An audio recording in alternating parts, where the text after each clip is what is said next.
The night market was loud and bright, but the cages were darker than the sky.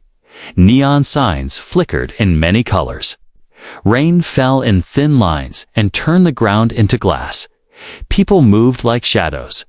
Some came to buy food, some came to buy metal, and some came to buy lives. Elias Grant walked slowly between the cages. He was an old human with tired eyes and steady hands. His coat was patched, his boots were dusty. He looked like a man who fixed broken things for many years. He stopped. When he heard a soft sound, it was not a cry. It was the careful breath of someone who did not want to be heard. The sign on the cage said, Lot 47, 2 alien sisters, healthy, trained. The letters were cold. Inside the cage sat Lyra and Nysa. They were young women with silver markings on their skin and bright eyes that watched everything. Lyra sat in front. Nysa sat behind her, ready to jump if danger came. Their hands were locked with small metal cuffs. A red light blinked on each cuff in a slow rhythm. Vec, the auction broker, stood on a crate and smiled with sharp teeth. He enjoyed the night. He enjoyed the rain. He enjoyed the fear. Crowd. He shouted, "This is your lucky lot. 2 for 1 price, obedient and strong. Who will start the bid?" Numbers flew through the air. 1300, 1400, 15. A miner in a yellow suit laughed and shouted for work. A man with expensive gloves said for games. Elias did not speak. He watched the sisters' faces. Lyra lifted her head and met his eyes for a second. Her look was steady, like a question. "Why are you here, human?" The bid rose higher. The miner stepped back. The man with gloves smiled wider. Vec spun like a dancer and pointed at the man. "Sold," he began, but Elias raised his hand. His voice was not loud, but it cut through the noise. "All my credits," he said. "Everything I have." The market went silent. Even the rain sounded softer for a moment. Vec squinted. "Everything you have?" he asked with joy. "And what is that, old man?" Elias pulled a small data chip from his inner pocket. It was worn but full. He placed it on the crate. Vec scanned it. His smile grew. "A brave offer," he said, "and a foolish one." The gavel came down, sold to the old human. Vec shouted. The crowd cheered and mocked at the same time. The man with gloves cursed, "Waste of beauty on a fossil." He muttered. Elias stepped to the cage. The guard handed him a key. His hands did not shake. He turned the lock. The door opened with a tired groan. Lyra and Nysa did not move at first. They watched his face like they were reading a hard book. "You are free now," Elias said in a quiet voice. "If you choose to walk out, you walk out." Lyra stood. Nysa rose behind her. They stepped into the wet light. The metal cuffs stayed on their wrists. The red lights kept blinking. Elias reached to the cuffs with a small tool. He found the slot for a manual release. He pressed but the red light jumped to a sharp, fast pulse. A thin alarm tone whispered from the metal. Vec laughed. "Freedom," he said. "Not in my port." He snapped his fingers. 3 guards started walking. Then 5 more. The crowd moved back to make space. Electric batons clicked on. The air smelled like hot wires. Nysa's shoulders tensed. She was ready to fight. Lyra touched her arm and shook her head once. Elias stood between them and the guards. He spoke without anger. "I paid for a lot," he said to Vec. "I decide what to do with my lot." "You paid for the bodies," Vec said. "You did not pay for the signal." He pointed at the cuffs. "Trackers speak to my docks. Guards follow the signal. You can walk, old man, but they cannot. Not unless you pay again." Elias's eyes were tired but bright. "Someone should break this rule," he said. He pulled a small cylinder from his coat and rolled it across the wet floor. It hissed and spit white smoke. The first guard waved his baton, but the smoke rose fast and thick. The neon signs turned into ghosts. The crowd coughed. Someone shouted, "Fire!" Someone laughed. Another person started to run. "Move," Elias said. He took Lyra's hand. Nysa stayed close. They slipped through the smoke and pushed into a narrow service lane behind the stalls. Pipes ran along the walls like ribs. The floor tilted. Water rushed past their boots. Behind them, Vec's voice came like a knife after them. He shouted, "Double pay to the one who brings me the sisters." They ran. Elias counted doors. 1, 2, 3. He knew these tunnels. He had repaired fans here long ago. He turned left where the smell of oil was strong. He stopped at a metal cabinet. His fingers found a hidden latch. Inside was a small magnet coil, a knife with a broken tip, and a dirty cloth. He had left these things for a day like this. He did not know why, but now he knew. "Hold still," he told Nysa. He wrapped the cloth around her wrist and pressed the coil to the cuff. The red light flickered. He slid the knife under a thin panel and twisted. The alarm tone rose. Nysa bit her lip but did not cry out. Lyra watched the corner. She listened. For boots, for breath, for danger, the cuff sparked. The light went dark, then came back even brighter. A second alarm woke up somewhere above them. A deep horn answered from the docks. Lyra's eyes narrowed. "They will close the gates." She said, "We have one path left," Elias answered. He pointed down the lane, the maintenance ladder. They reached a round hatch. Elias spun the wheel. It stuck. He pushed harder. The wheel turned. Cold air rose from the darkness below. "Down," he said. They climbed into a shaft that felt like a throat. The ladder shook. The alarms echoed. Footsteps hammered on metal above. Voices bounced down the pipe. "Stop. Dock security." They came out into a long corridor with pale lights. The floor grates hummed. A transport tram moved under them with slow power. Elias broke a panel and pulled a lever. The tram slowed a little more. He judged the distance with his old eyes. He counted 3, 2, 1 jump. They dropped onto the roof of the tram. It shook under their weight. Wind hit their faces. The tunnel opened to the night. The market lights became small. The tram crawled along the edge of the port where the ground ended and the dark drop began. Far below, waves crashed against black rock. A drone buzzed near. Its camera, I blinked blue. Nysa threw a loose bolt at it. The drone wobbled and spun. "Away, more will come," Lyra said. Elias crouched and worked on the second cuff.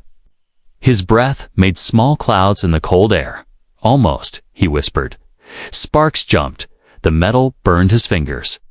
He did not stop. Ahead, a sealed door waited.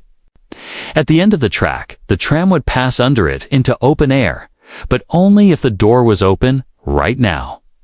The red lock light was solid. The door was shut tight. Elias looked up and felt the weight of the night. The tram rolled forward. Slow, but not slow enough. Behind them, the first drone returned with 2 more friends. In front of them, the sealed door did not move. "Can you open it?" Lyra asked. Her voice was calm, but her hands were ready. Elias stared at the lock panel high on the doorframe. It was far from the tram roof. 'Twas past the safe reach of any hand. He shook his head once. "Not from here," he said. The tram kept moving. The edge of the track ended just beyond the door. After that, there was nothing, only wind and a long fall to the black water below. The red lock lights stayed red. The drones grew louder. The night grew colder. The old human, the 2 alien girls. And the slow tram slid toward the sealed door and the open drop, and the market behind them cheered for a fall they were sure to see. Asterisk, the sealed door was a red wall in the night. The tram rolled closer. The track ended beyond it. After that was only wind and black water. Lyra held the roof rail. Nysa watched the drones. Elias studied the lock and the space. He saw a steel chain from a small box above the door. An emergency? Pull. It was too high. A loose pipe shook over the roof. Elias ripped his belt and tied his magnet coil to it. He clipped the belt to the pipe. The coil hung like a hook. "Hold steady," he said. He lay flat and kicked the belt forward. The coil swung and missed. He kicked again. The coil caught the chain. The box sparked. The red light blinked. The door lifted a hand. Then two sparks scraped the roof. The tram slid through with a grind. The belt snapped and flew away. They were past. Open water gaped under the rails. The wind hit them hard. The line curved to a narrow catwalk along the cliff. "Next stop," Elias said. At a junction, he pulled a side lever. The tram slowed. 3, 2, 1. Now they rolled to the catwalk. It trembled over the waves. They ran toward a cargo yard of dead machines. A furnace hall glowed orange at the center. Behind them, the drones rose over the door. "Stop, dock security," a speaker hissed. No one stopped. Scrap towers made a maze. Old hull plates, cable, broken cranes. Heat turned the rain to steam. Under a collapsed arm of a crane, they caught breath. Elias took Nisa's cuff. "We kill." "One tracker now, do it," Nisa said. Lyra kept watch. Elias wrapped the cuff, pressed the coil. Popped a thin plate with his knife. He slid a wire across 2 points. The alarm tone rose.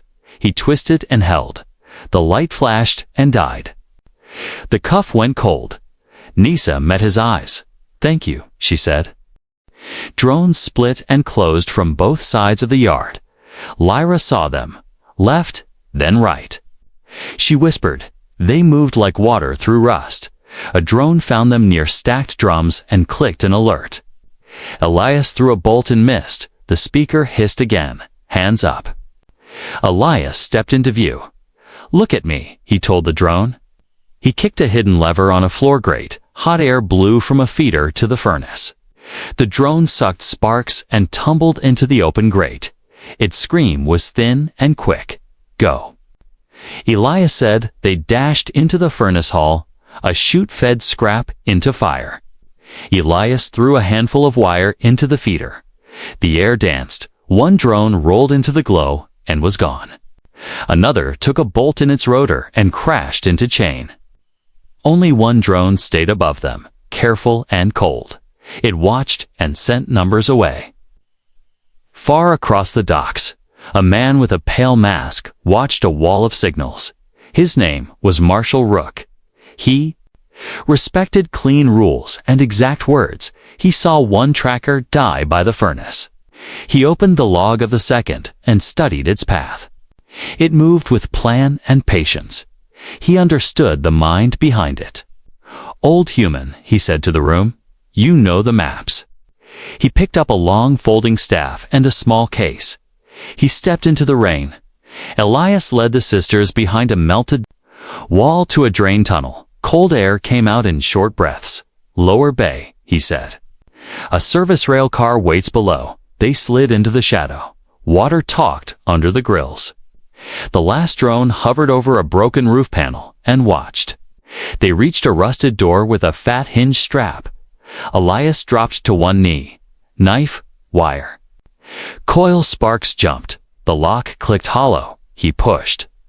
The door opened to wet engines and salt below. A small rail car sat on a low track with a weak light on its nose. "Down," Elias said. They climbed to the rail car and crouched. He hung the motor with 2 wires and a prayer. The wheels shivered and turned. The car rolled into a low tunnel the drone could not follow. It hit the door and stayed outside. For a moment there was only the hum of rails and the sea like a deep drum. Lyra touched her cuff. It made a soft tone. A bright blue dot woke on. The metal, stronger than before. The second tracker had switched to a harder mode. It pulsed into the dark like a small star in the quiet office. Rook watched the new pulse rise on his screen. It was clean and bright. He touched the channel and spoke once. "Elias Grant." The voice came through the tunnel speaker on the railcar roof. Calm and near. "This is Marshal Rook." They froze. Elias looked up. The voice did not rush. It did not shout. "I see you," Rook said. The blue dot blinked again. The railcar rushed deeper into black. The hunt had only begun. Asterisk, the railcar roared like a small animal in a long stone throat. Rook's calm voice still echoed in the metal. "I see you." And then the speaker went silent. Only the wheels and the sea remained a deep drum under the floor. Elias pulled a greasy map from his coat. The paper was old and soft. He marked a point with his thumb. "This tunnel climbs to the Rust Belt," he said. "Dead factories, half power, acid rain." He looked at Lyra's blinking cuff. "Your tracker is loud. We must make it quiet for short times." "How short?" Lyra asked. She kept her hands still. She did not want to move the cuff and start new alarms. 30 heartbeats, if we are lucky," Elias said. He opened the coil and rewired it. He added a tiny steel spring from his boot buckle. He wrapped the coil with the dirty cloth. "This will jam the signal, but it heats fast. Hold it gently, then release. If we keep it on too long, it burns your skin and dies." Nisa watched his hands. Her eyes were sharp. 30 heartbeats, move, then stop, then move again. She said, "We can do this." The tunnel widened and climbed, a square of pale light showed ahead. The railcar slid out into rain that hissed and bit. The sky was a low lid. Orange lights flickered on broken gantries. Tall smokestacks stood like empty trees. The Rust Belt was an iron graveyard. The air tasted sour. Drops of rain made tiny white scars on the railcar roof. Elias ripped a strip from his sleeve and tied it over Lyra's cuff as a pad. He pressed the coil to the metal. The blinking blue point on the cuff went dull. "Now," he said, "count." Lyra counted in her head and moved. Nisa held a scrap of tarp over them. The three ran from the railcar into a row of dead presses. The floor shook once as a far motor failed and tried again. Light bars flickered. In the brief dark, they crossed open. Space. In the brief light, they froze like shadows on the wall. 26, 27, Lyra whispered. The coil warmed in her palm. She lifted it away. The blue point woke and blinked. She breathed and cooled the coil in the wet air. Nisa checked the lanes. Elias read the map again. Maintenance. "Ladder, then high rail," he said. "If we reach the high rail, we can ride out of the zone." Behind them, a faint click touched the rain. Rook set a small sensor on a rail joint and watched the way the water broke around their footprints. He moved with care. His folding staff touched the ground with a steady rhythm. He did not rush. The jamming pattern told him the old human understood timing that made the chase precise and clean. He approved. They found the ladder. It was long and slick. It climbed to a narrow catwalk. Beyond the catwalk, a high service rail hung like a thin road along the factory spine. A flatbed maintenance car rested there, dead and cold. Elias smiled. "Old friend." A key whispered to the machine. He joined two wires. He blew on a fuse, like a candle. The motor woke with a sleepy hum on, he said. The three climbed onto the flatbed. Elias set the throttle to slow. The car rolled into the night. The Rust Belt slid under them. Dark rooms, open tanks. Puddles that shivered and smoked. The rain softened to mist at this height. Far below, the sea pounded the rocks. The sound came up like a giant slow breath. Lyra practiced the jam. 30 heartbeats on, 30 heartbeats off. The blue point dimmed and glowed. In the office, Rook watched the path sharpen. Then blur, then sharpen. He marked the rhythm on his palm with his thumb. He changed his route to intercept at the old sky bridge, a narrow place where the high rail crossed a cut in the land. He walked faster. The staff clicked, clicked, clicked, on. The flatbed Elias showed Nisa how to brace her feet. The wind will try to take you. He said, "Bend your knees, become heavy." Nisa nodded. She looked ahead. The sky bridge came into view like a thin scar in fog.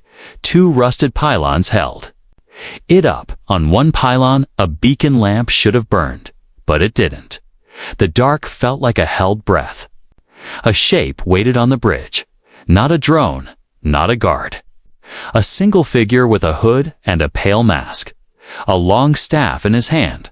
A small case at his hip. "Marshal," Leah said in a low voice. The flatbed slowed. Rook raised one hand. His voice was clear, even in wind. "Elias, Grant, Lyra, Nasa, stop," he said. "No one has to bleed." Lyra's jaw tightened. Nasa's weight shifted forward. Elias lifted his hands. "We do not go back," he said. His voice was soft, but it did not bend. Rook placed the staff across the rail and locked it into 2 anchor points with a twist. The staff became a bar. If the flatbed hit it, the car would stop or jump. Rook stepped to one side and opened the small case. Inside was a round thing like a flower. He threw it underhand. It opened into a net mid-air and fell toward the flatbed. Nisa slashed with a shard of steel. The net caught the shard and wrapped around it. Elias yanked a lever. The flatbed jolted. The net slid off the edge and burned on a hot pipe below. Rook nodded once. "Good hands," he said. He moved the bar a little higher on the rail so it would catch the flatbed's front axle. Lyra pressed the coil to her cuff and leaned toward the pylon panel. "If I blind his link, can we pass?" she asked. Elias measured the distance. The flatbed crept. The bar across the rail waited like a quiet mouth. "We need a hole," he said, "a very small one." Rook stepped closer. The wind played with his coat. "Turn around," he said.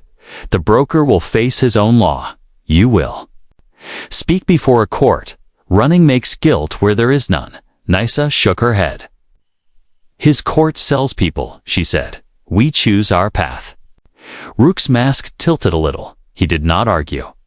He lifted a hand control and pointed at the flatbed's motor. "Brake," he said.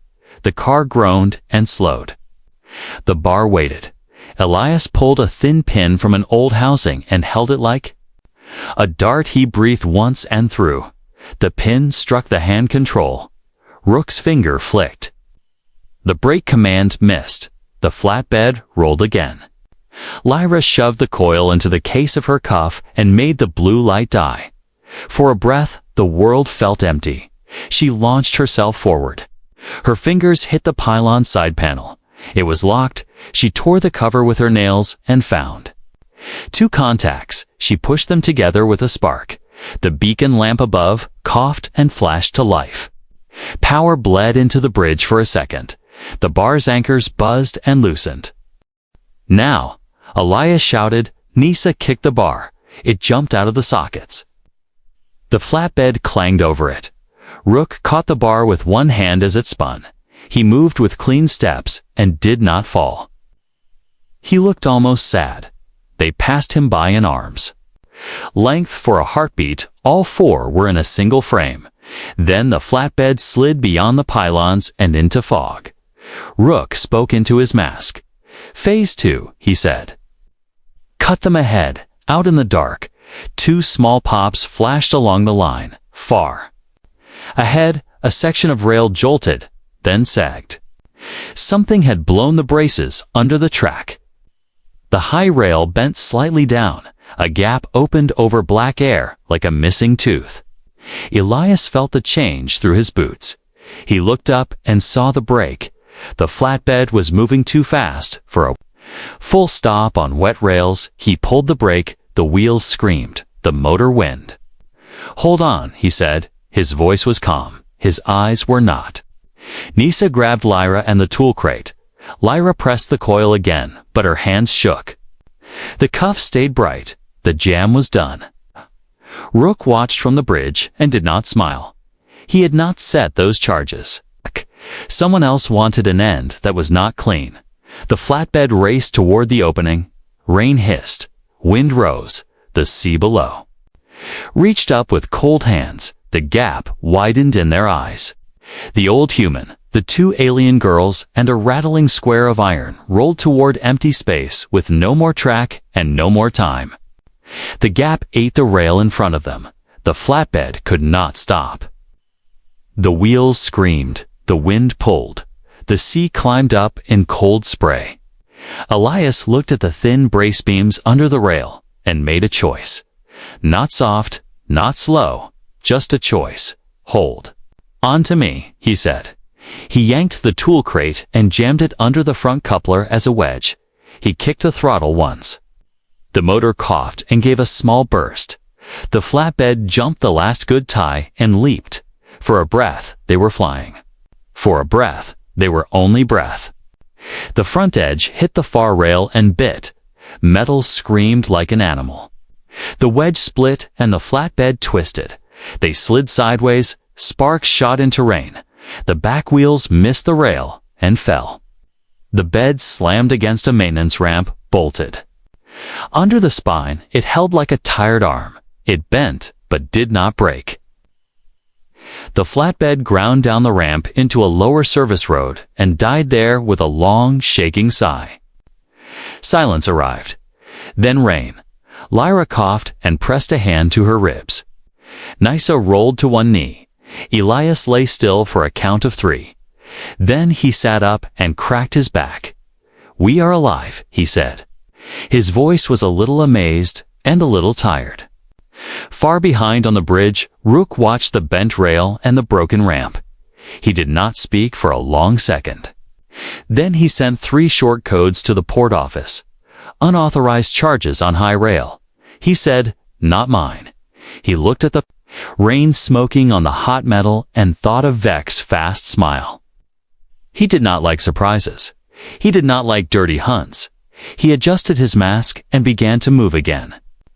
Elias pulled the sisters into a tunnel mouth that dropped from the service road. A soft blue light glowed along the floor. Water sound changed from sea to river. The air smelled like old stone and cooking fires.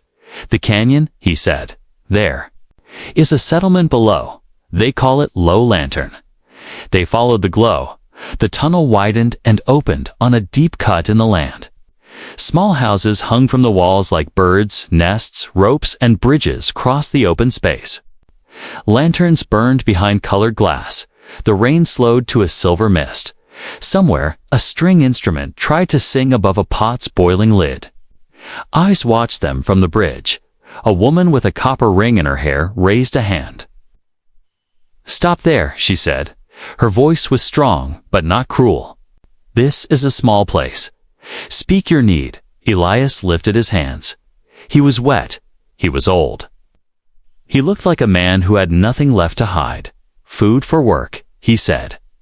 "We do not bring trouble on purpose." He nodded at Lyra's bright cuff, only the kind we did not choose. The woman's gaze went to the red light. Her jaw set. "Names?" she asked. "Elias," he said.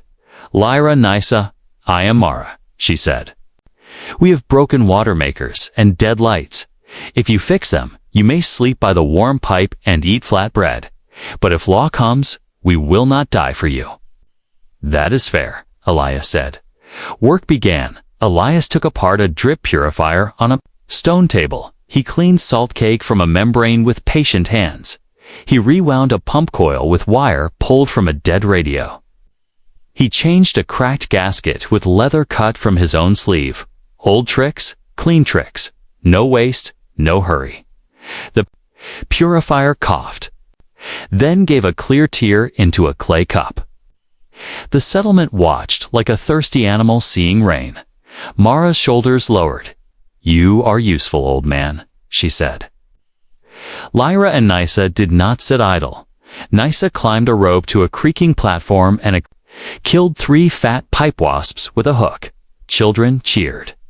Lyra knelt with 2 small boys and showed them how to fold felt into thick filters. Her cuff blinked through her scarf like a pulse. She hid it when she could. She could not hide it always. As afternoon turned to an ash-colored evening, small lights woke in doorways. Elias worked on a line of lanterns that tried to die. He replaced their power stones with smooth river pebbles wrapped in foil and tied to a small battery he had made from lemon acid and scrap.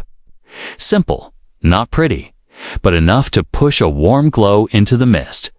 The canyon smiled in soft colors again. The settlements. Name felt true. News still traveled like wind between rocks.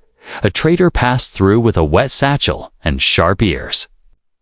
He looked at Lyra's scarf and saw the light under it. He looked at Nisa's hunter's hands. He looked at the old human. He took a breath. Like a man taking a coin from a pocket he should not touch. Bounty doubled at dusk, he said in a low voice. Vec pays in cash and favors. He wants the sisters back before midnight. Mara's eyes went hard. People turned their faces.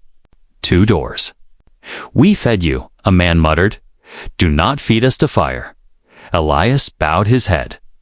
I will not leave a debt, he said. I will fix the main light line and the broken heater. Then we go. But first, I must try to remove this tracker clean. If I do not, every door we pass will burn. Mara looked at the girls. Lyra looked back. We will not bring flame to your home. Lyra said, her voice was gentle. Let him try.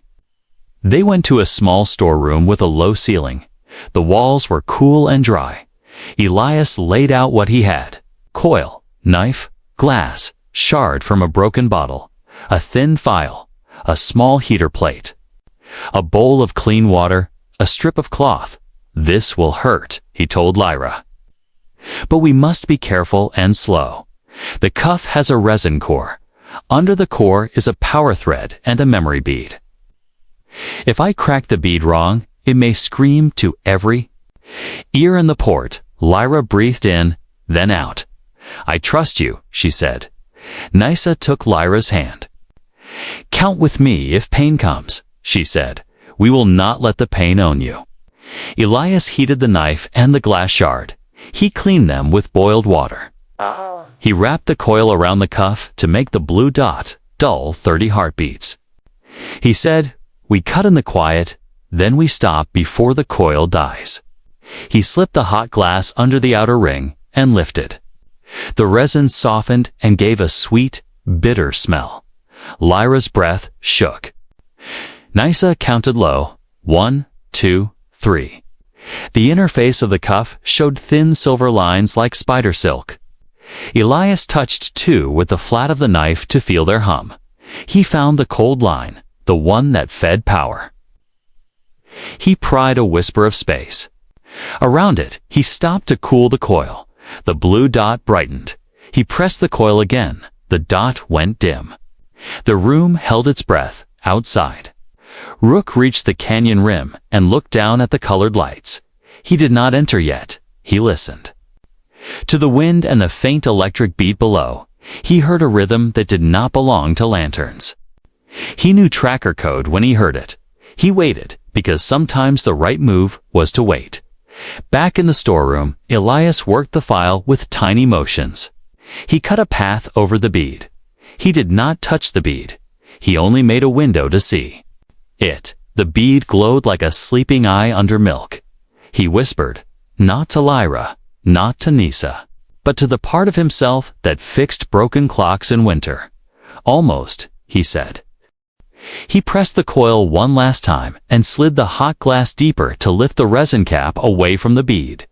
The bead woke, not with a scream, not with a siren, with a light, a soft golden light that ran up the cuff and into Lyra's skin like sunrise. Underwater, lines drew themselves on her forearm, a crest and a crown, a curve of stars like a river. The mark was not painted. The mark was inside her, sleeping until this moment. Nisa's breath stopped. Mara, who had stood quiet at the door, took one step back. What is this? She whispered. The golden lines pulsed once. Then again, the lantern in the room flickered an answer like it recognized an old king. Elias stared. He had fixed many things. He had seen many tricks. He had never seen a tracker carry a blood seal. Hidden data, he said. A royal key in the canyon. 3 receivers woke at once, one on Rook's belt, one in the trader's satchel, one on a black box hidden in Vec's coat far away. All 3 showed the same crest. All 3 began to record. Rook looked at his screen and went very still. The trader licked his lips and ran for the rope bridge. Vec smiled at a reflection and whispered. Found in the small room, the gold light grew brighter. The cuff's red eye changed to white. A soft chime rang from the bead. The seal was telling the world a story. It was telling names and titles and rights. Elias's knife hovered above. The last thin line of power. If he cut now, he might end the broadcast. If he cut wrong, he might lock the seal on and make it louder. Lyra's eyes were wide and calm at the same time. What am I? She asked. Nisa squeezed her hand hard. You are my sister, she said. Her voice shook. Hold to that. Boots touched wood outside. Rope creaked. Voices rose at the canyon. Mouth. Some were curious. Some were hungry for coin. Somewhere above. A quiet man in a pale mask finally stepped onto the first bridge. Elias met Lyra's eyes. The golden crest shone between them like a small sun. If I cut, the light may die or explode. If I do not cut, the world will come, he said. The lantern flickered again. The chime rang twice. The coil was hot and fading. The last line of power trembled like a nerve.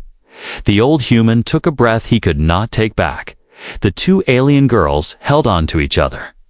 Outside, the settlement held its own small lights against a wide dark, and the knife began to move. The knife moved like a slow clock hand. The coil hissed. The last thin line of power trembled. Elias cut the line the way a careful man cuts a fuse, not to kill the light, but to let it sleep. The golden glow on Lyra's skin softened. The chime faded to a soft echo. The cuff loosened a breath, then stopped, as if thinking. The room did not explode. The room did not scream. It only listened. A small projector inside the bead woke and threw a pale image on the wall.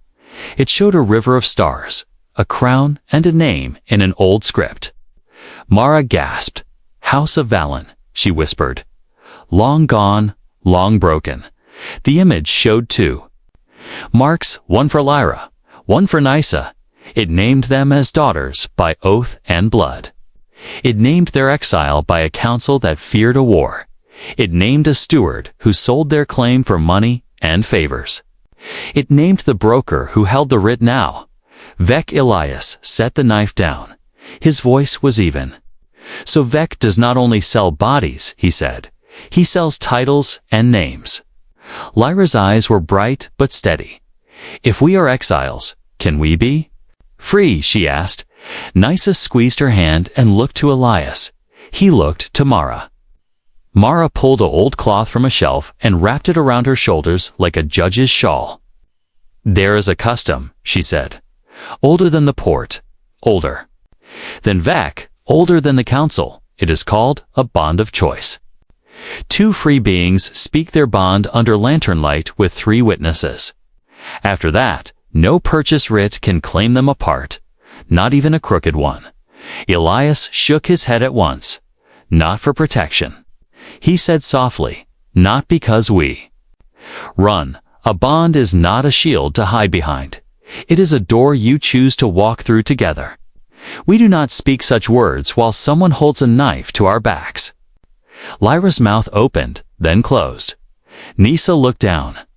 The golden crest on Lyra's arm pulsed like a slow heart. Outside, rope creaked.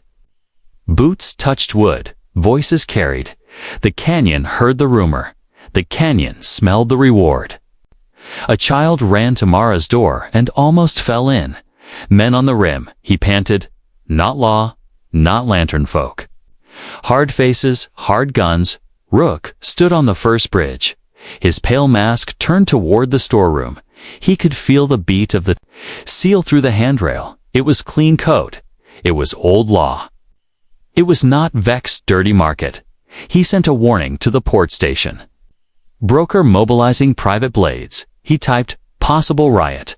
Hold dock warrants. I am on site. He stepped forward. His staff touched rope and wood and spoke in clicks. Elias finished one more careful cut and slid the cuff down Lyra's wrist. It came free with a small sigh. He dropped it in a clay bowl and covered it with a wet cloth to drown any last breath of signal. He turned to Nysa and saw her eyes. He nodded once. Your turn, he said. His hands did not shake. The coil did. But he wrapped it tight and began again before he finished the first cut on Nysa's cuff. A bright white light crossed the canyon like a thrown spear. It was a flare. It smashed on a bridge and burst into a shower. Men in clean coats and mud boots moved behind that light like knives behind a curtain. They were Vec's private enforcers. They carried short rifles and long smiles. Lantern folk, one shouted, "Stand away." Another fired a warning shot into a rope. The bridge jumped and bowed. Children cried. Women pulled them inside. Mara stepped into the path with her copper ring bright and her back straight. "This is a shelter," she said. "You do not bring fire to a shelter." The first enforcer lifted his rifle higher. The trigger kissed his finger. Rook moved. His staff hit the rifle at the pivot point and turned it into the wood. The shot went into the wet planks. His other hand caught the man's wrist and pressed. A nerve, the man dropped with a breath like a snuffed candle. Rook spoke without heat. "Broker's writ is under review."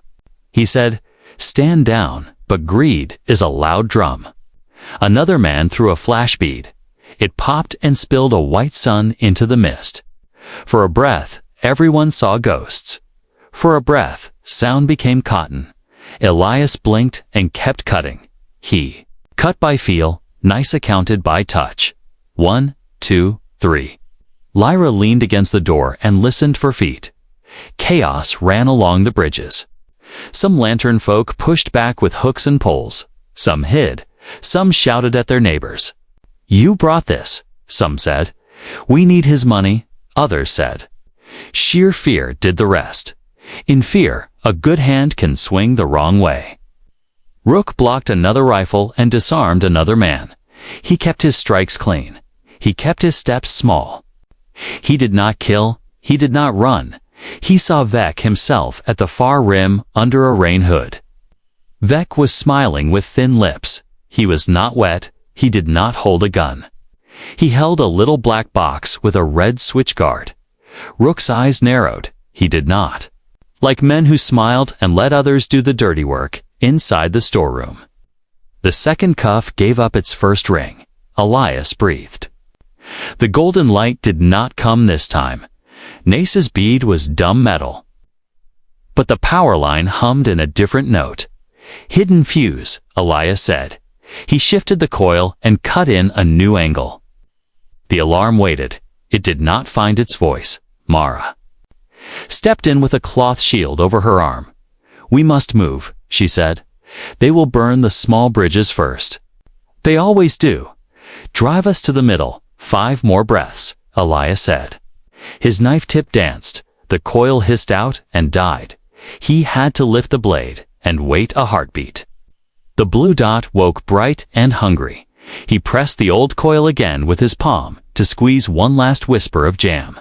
He cut. The line snapped. The bead went dark. The cuff fell into his hand. He put both cuffs in the bowl. He took the bowl. He looked at Lyra and Nysa. "We go," he said. They went. They followed Mara into the narrow belly paths cut inside. The canyon's rock. Small lamps burned there. Small hands touched theirs and pulled them along. "This way," a girl said, "under the baker's oven." On the main bridge, Rook saw the enforcers push toward the storeroom door. He stepped to block them and took 3 strikes on his staff. He would have taken the 4th, but a hook from a lantern man caught his attacker's ankle and pulled him down. Rook nodded once to the helper without words. Then he saw 3 new figures drop from the rim on lines with claws. They moved for the back paths. Cut them off, he told himself. He turned. Vec watched him go and touched his little black box. The red switch guard flipped up with a loving click. He did not press it. Not yet. He preferred a show. He preferred a promise. He moved with two quiet men into the lower paths where the air smelled like bread and hot stone. Elias and the sisters reached a low arch. Two enforcers stepped from the steam and showed teeth. One hit Elias with the butt of a rifle in the ribs. Pain shot like white fire. He fell to one knee. Lyra kicked, and Nysa drove a hook into her wrist.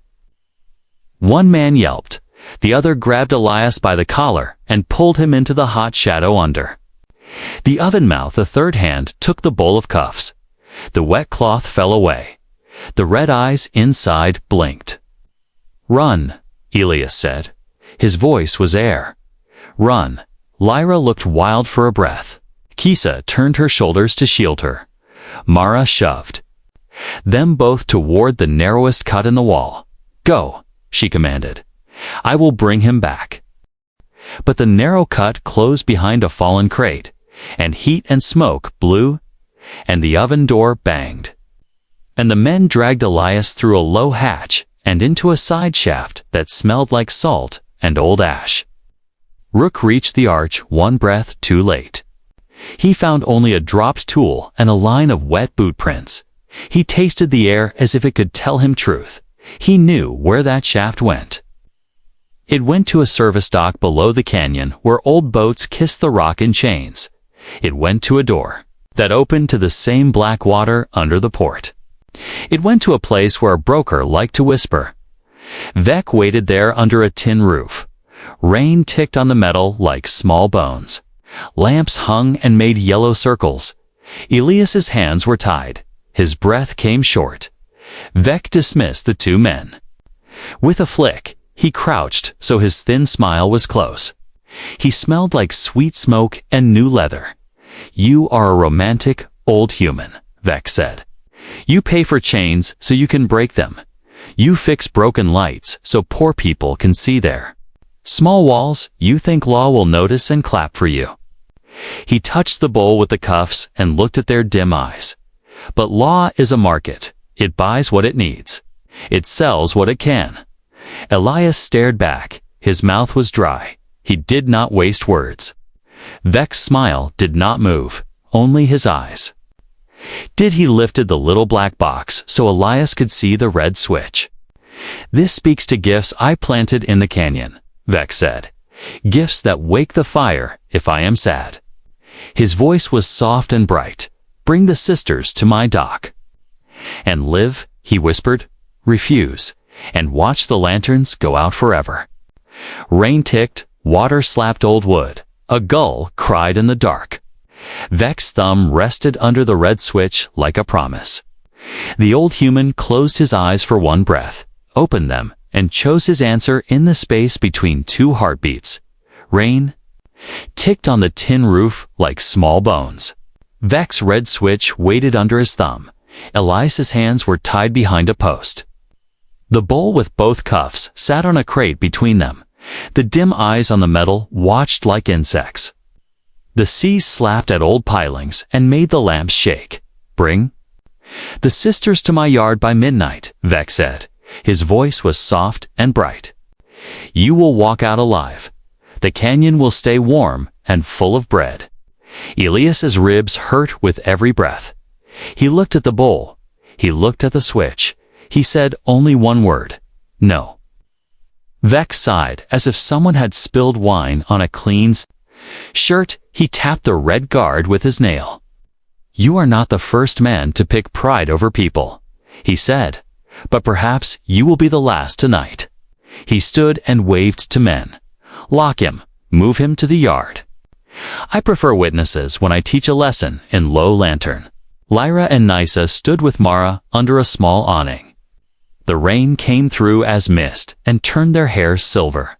The canyon still glowed. But fear had pinched the lights smaller. Children were quiet. Doors were half closed. Hooks rested near doorframes like nervous hands. "We go," Lyra said. Her voice was steady. "He saved us. We do not leave him." "We go," Nysa agreed, but not as prey. She turned her palm and showed a little coil. The old coil, scorched and stubborn. He trained the cuffs when he cut them. I saw him scratch a bridge near the bead. Salt can carry the surge. If both cuffs touch brine at the same time, the power will wake and run backward. It will wipe ownership code and shout a clean status to every ear in the port. Mara looked from one sister to the other. You will walk into the broker's yard. She said, you will trust law to hear your shout. We will also trust a man, Lyra said. She looked up and saw a pale mask on the bridge. Rook stood there like a quiet mark on a clean page. Marshal, she called, walk with us. Keep the ground level, no shots from shadows. Let words stand in the open. Rook studied their faces. He heard honor in the shape of the ask. He nodded once. I will walk, he said. If Vec wants a stage, he will have one with rules. They left the canyon in a small line under gray sky. Lantern folk watched, some whispered prayers. Some whispered prices. The sea wind carried both like the same soft thread. Rook kept a half step ahead. Lyra kept the bowl hidden in her shawl. Nisa kept her hands free and her eyes open. Vec's yard sat behind the docks. A ring of wet crates, a high wire fence, and a tall door that creaked like a throat. Lamps made yellow circles on the ground. Men with short rifles stood in those circles as if light could bless a dirty job. Elias was tied to an iron post, his face pale, but his eyes alive. Rook lifted his staff and spoke. Broker, present your writ, he said. We will read it with rain on it. We will hear the law in the open. Vec came forward in his clean coat. He held a paper-thin slate in one hand and the black box in the other. He smiled the smile that never met his eyes. Marshal, he said, always a joy when you arrive to bless the market. He touched the slate and threw a contract into the air. Letters hung like white moths. Names, seals, signatures. The crowd of hired men murmured as if law itself had spoken from a Cloud Rook read the clauses and watched the marks. He saw the steward's name. He saw the sale of exile rights. He saw the stamp of a dead court used after its last day. His jaw moved once. He waited. He gave Vec rope. Lyra stepped into a ring of light. She put the bowl on a crate near a low puddle where rain gathered. She looked at Elias. He shook his head a little. She nodded back a little more. Nisa walked to stand between the guards and her sister. Her hands were open. Her shoulders were loose. She looked like someone about to take a breath under cold water. Speak your claim, Rook, said to Lyra. His voice was level. Lyra lifted her forearm and pulled back the cloth. The golden crest woke like dawn under skin. The yard went very still. Even the sea seemed to lean closer. I am Lyra of Valen by oath and blood, she said. I was exiled by fear and sold. By fraud, this mark is not Vec's mark. It is not for sale. Vec's smile thinned until it was only teeth. He kept the black box low. He kept the red guard up. Pretty light, he said, but pretty lights do not close deals. Bring me both and I will be gentle. Refuse and I will press a truth deeper than your crest can reach. Nisa lifted one cuff from the bowl with 2 fingers. She let rain run across its face. The dim eye blinked. The coil wire under the resin shivered. She looked at Rook. Marshal, she said softly. Will you see a clean test? Rook's mask tilted. What test? He asked. A test of a tracker that speaks honest, Nisa said. She set the cuff. So its edge touched the puddle. Lyra took the second cuff and mirrored the move. Salt water kissed both faces at the same heartbeat. For a breath, nothing changed. Then both cuffs woke like struck bells. White light leaped across the bowl and down into the water. The surge ran backward through the tiny bridge Elias had scratched with a file and a prayer. Memory beads opened like eyes and forgot their chains. A packet bloomed and flew. It went through the air like a dandelion seed and landed on every clean ear that would listen. Port Towers heard it. Court Mears heard it. Even the cheapset in Vec's pocket heard it and blinked. The yard lamps dimmed. The slate in Vec's hand glitched. The contract moths tore in half and rained down as snow. Rook's belt chimed once with a sharp tone. A simple message printed itself across his mask display. Seal verified, writ void, heirs status free. Rook stood straighter. He looked at Vec. He looked at the sisters. He made a choice. He unclipped his staff and swung it into the nearest.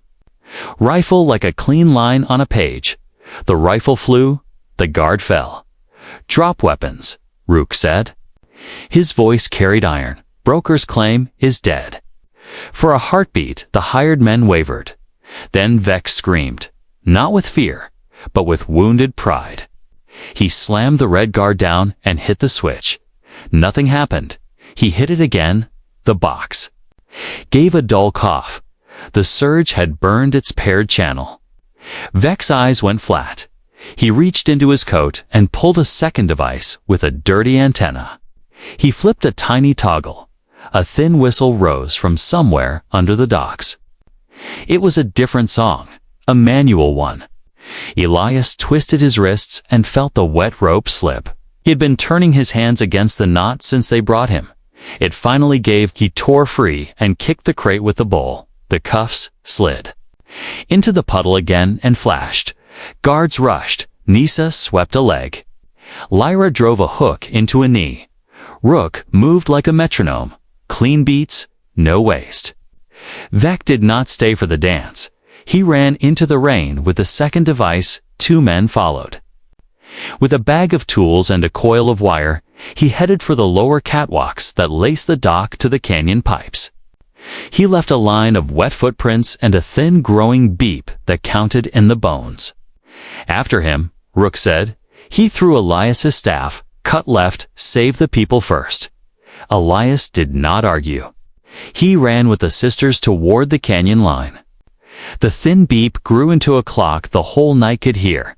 In low lanterns flickered as if a wind had sucked the oil from their wicks. Mothers gathered children. Men grabbed hooks. Mara climbed the main ladder with a coil of rope and a hammer. "Find the sound," she shouted. "Find it now." They found the first box under the baker's oven, a tin lunch pail with a wire mouth and a red eye. The timer inside showed numbers that changed too fast to love. Elias knelt and opened it. With the staff tip, power, trigger, booster, he murmured. Greedy little thing. He pulled the booster lid and the number slowed. He smiled once. He wants a big show. Nisa listened to the pipes. More than one, she said. 3, maybe 4. Lyra looked at the ladder that led to the water heaters. Split, she said. We cannot let a single one sing. Rook reached the lower catwalk and saw Vec scramble toward a main junction where pipes from the canyon met the dock. The second device in Vec's hand showed a green bar. It climbed. Rook understood. Vec had set a chain. If one box died, the others sped up. If 2 died, the rest would jump. It was a cruel design. It punished rescue. Rain beat hard. Wind pushed. The sea called in the dark. Elias pulled 2 wires and listened. Lyra slid under a heater and cut through a false panel. Nisa crawled into a pipe bed where spiders of steel lived. Rook took 3 fast steps and threw his folded staff like a spear. It hit the device in Vec's hand and broke the antenna. The green bar froze. Vec turned with a snake's hiss and ran again. From every wall, from every floor, the thin beep answered. It rose together into one hard note that made the canyon shake. A new number began to fall in bright red. It was short. It was cruel. It did not care about honor. It did not care about love. The timer had started for all of them. The red number fell like a blade. The thin beep became a hard scream in the bones. Rain hit the docks like nails. Wind shoved the ropes and made them sing. Elias wiped water from his eyes and looked at the tangle of wires inside the tin pail. He saw a greedy heart and a cheap mind. Booster to trigger to mainline. all fed by a wet ground return, starve the booster. He said, his voice was calm, break the chain. He pulled the booster lead with the tip of Rook's staff and snapped a tiny copper bridge. The first timer slowed like a tired runner. It did not stop. Not yet, but it listened. Lyra slid from under the heater with soot on her face. Second. Box, she called.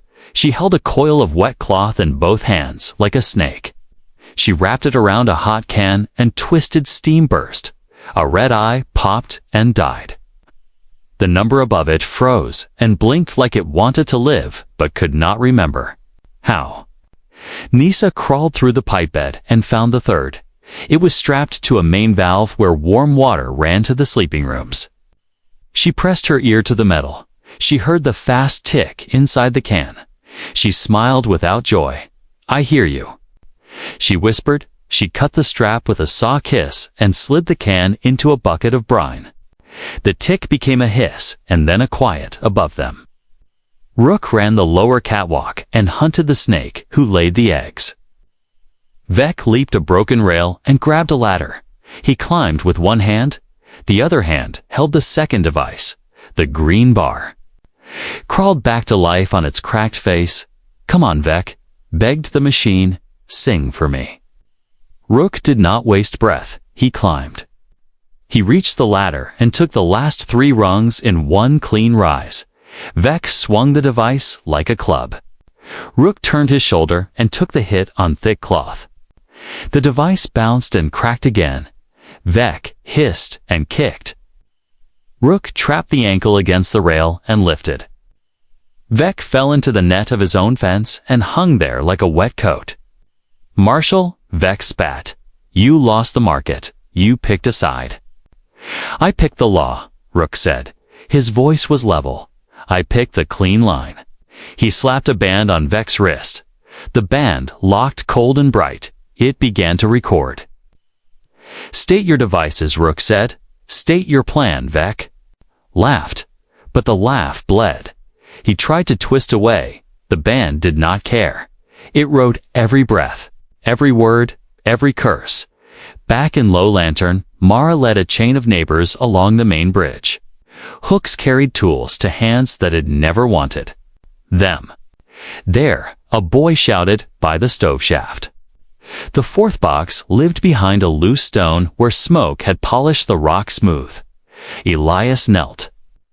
He felt the old oven's warmth on his cheek. He remembered the lemon batteries he had made. For the lanterns, a small idea woke like a spark in dry wood. Bring me the little light jars. He said, 2, no. 3 children ran. They came back with pebbles wrapped in foil, wires, and small juice jars. Elias linked the jars in a row and clipped the string across the bomb's trigger net. You want a show? He told the device. Here is a brighter one. He fed it honest power in a wrong direction.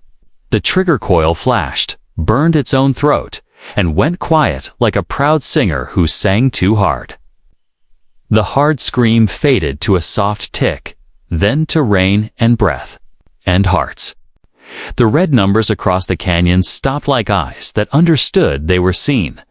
People did not shout yet. They listened, as if fear might start again if they spoke. Lyra touched Elias's shoulder.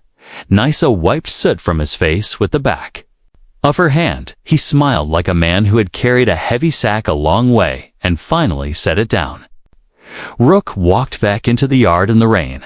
Hired rifles lay on the ground. Some men held their hands high. Some had run. The lamps shook and brightened. Rook lifted his mask so all could see his eyes. He tapped the band. It projected Vec's voice into the wet night. We will burn them. It had recorded. We will teach a lesson. It had recorded. Bring me the sisters. It had recorded. By authority of the port and the outer court. Rook said, broker's writ is void. Devices are criminal. Arrest is complete. 2 lantern men stepped forward with rope. They tied Vec to the post where Elias had stood. A clean trade, one life for another, but not in the ugly way Vec liked, in the bright way the canyon chose. The storm's back broke. Rain softened to a silver thread. Low lanterns stepped from doorways. Someone laughed and covered their mouth as if laughter was a crime. Someone cried and did not hide it. Mara raised both hands. "We fix the bridge," she said. "We fix the ovens. We fix the fear with work." The crowd answered with the sound of people who knew how to hold a hammer and a neighbor at the same time. Lyra climbed the main steps to the center platform under the largest lantern. The gold crest on her arm shone like a small moon under. Skin, Nysa stood at her side. Elias stood one step back, as if he were only a worker asked to check the light. Rook took a place at the edge, like a line drawn in ink, firm and quiet. Lyra breathed. She looked at the faces. Some had fed her. Some had doubted her. All had risked something tonight. "There is an old custom," she said. Her voice was soft and carried. "Bond of choice, not to hide behind, not to trick a paper. A bond you speak because your feet choose the path and your heart agrees." She turned to Elias. Her eyes were steady, not plea, not debt. "Elias Grant," she said, "we are free. We can walk any road now. We ask a road with you." Nysa spoke too. Her words were clean, not for safety, not for cover. "For family we make, for the home we build, for the truth we saw in a man who pays only to break chains." Elias's hands shook, just a little, like a leaf that holds one more drop before it lets go. He looked at the lantern. He looked at Rook. He looked at Mara. He looked at the sisters who had stood between him and rifles. He put his palm over his ribs where the butt had struck him and smiled with a wince. "I am old," he said. The crowd breathed with him. "I am slow. I fix things. I burn the soup sometimes. I do not own you." "I will never own you," he lifted his head. "If you choose me, I will choose you.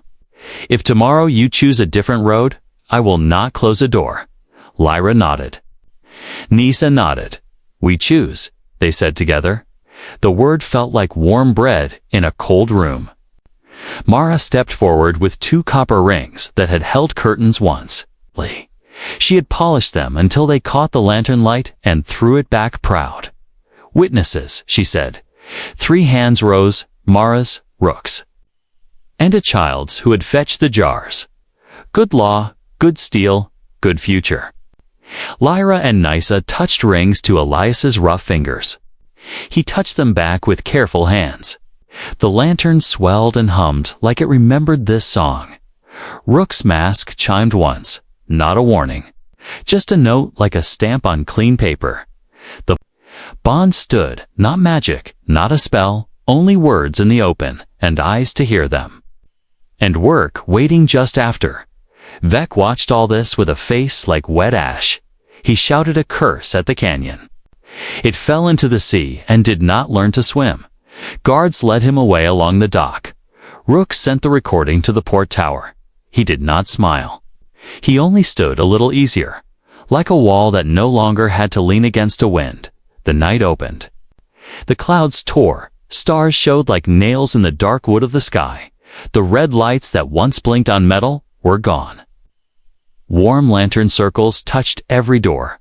Children drew constellations with sticky fingers and named them small, brave things. The hook, the coil, the lemon sun. Elias sat on a low step with his boots off. Lyra leaned her shoulder to his.